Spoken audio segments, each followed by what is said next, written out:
Firetek, firing made easy.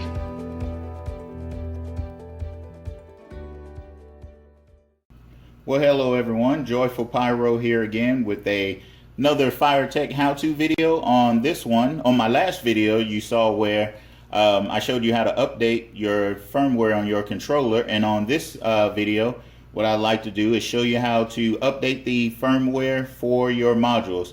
The module I'll be using today is the FTH48FX, and just like before, you would connect to your USB port, to this USB B port, which is right here, which is right above my DMX port. So that's it right there. Let's see if I can get a good shot of it. See if that'll focus for me.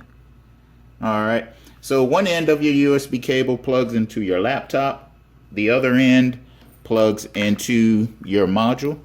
So let me just do that here. Alright, and what you want to do, the button on the left is your green or your forward. That's right there, the forward arrow. The one on your right is your back or the blue button. And so in order to access the disk that's on the inside of here, you want to hold the blue button or the back button, but this one is blue when illuminated, and turn your key to power. So let me try to do that best I can and hold it. Well, let me show you this first. Without the cable being connected, you can see that I have firmware 5.4. So let me just turn that off, reconnect my cable. I'm going to hold the blue button and then turn to test.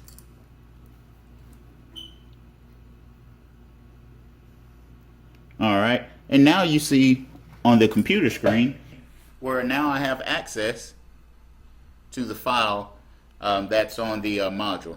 So I just double click to open that, and all I have to do is just delete that file. It's going to ask, are you sure you want to permanently delete this file? Click yes.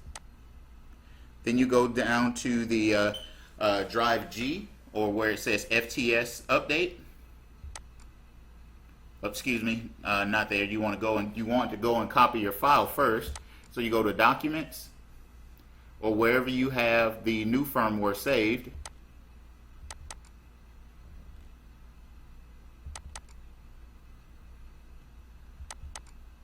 Alright, and I'll go here to FTH48F. The other one was for the controller. This one here is for the module. So I just copy that. I'll right click and copy it. And now I go to where it says FTS update on drive G, and I'll right click and I paste that file, and it should copy over.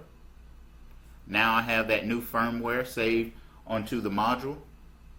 I can go ahead and close this, turn off the module and disconnect my cable.